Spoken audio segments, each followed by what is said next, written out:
Mobil pengangkut kayu ini terus lalu lalang melintasi jalan penghubung antar desa, tepatnya dari Simpang Raja menuju Desa Jelamba Besi, Kecamatan Talang Ubi, Kabupaten Pali.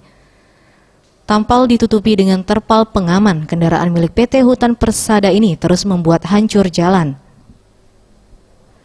Para pengguna jalan mengaku sangat kesulitan melintasi jalan ini dan mereka juga memprotes pengerjaan perbaikan jalan sangat lamban. Selain itu, para pengguna jalan merasa takut saat melintas di jalan ini, mengingat kendaraan pengangkut kayu yang super berat ini setiap waktu bisa mengancam keselamatan mereka.